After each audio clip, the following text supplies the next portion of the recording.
Next we move to the looping constructs. So loop is a construct that causes a section of a program to be repeated a certain number of times. So here you have just once the statements are executed, if true or not. When you want set of statements to be executed again and again by comparing some condition, you use a loop. So it continues as long as the loop condition is true. When the condition turns false, control passes to the statements following the loop. So the types of loops are while loop, do while loop and for loop. We will see each of these. The while loop, here the loop continues until the evaluating condition is false. So as long as the condition is true, the loop will continue, and the condition must be an expression.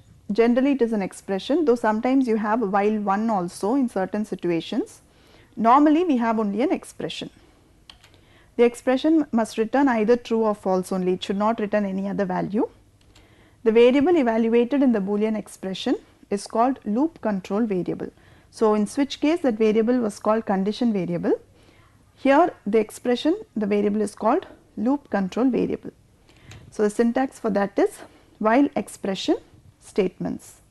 So this is a Boolean expression. If it's true, it will execute the set of statements.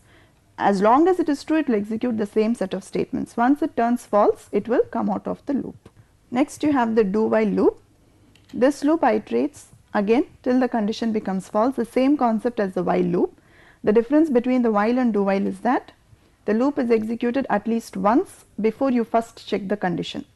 Because here if you see, the statements come before the expression is checked, do statements, then only you are checking the condition. So first at least once those statements are executed, after that only you check the condition. As long as the while Boolean expression is true, the set of statements will go on keep executing. Once the condition turns false, it will come out of the loop.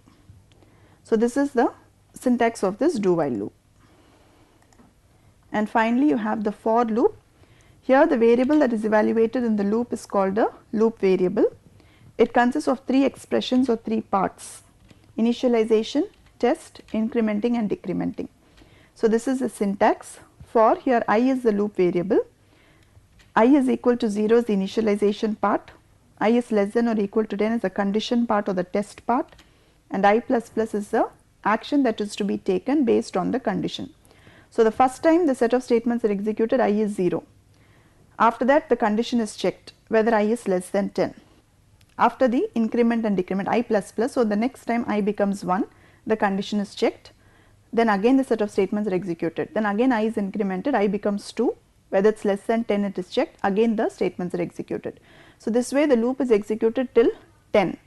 Once I becomes 10, the condition will turn false and the control will come out of the loop. Continue is another unconditional construct. It is used to skip all the subsequent iterations in the loop, takes control back to the beginning of the loop or the next statement of the loop. The syntax is continue with semicolon. So in break statement it is used to jump out of the loop. In continue it will just leave the rest of the statements in the loop and start from the iteration again, the next iteration again. So break is to remove all association with that particular body. Continue is just to skip, just once to skip all the statements in the loop and proceed with the next iteration.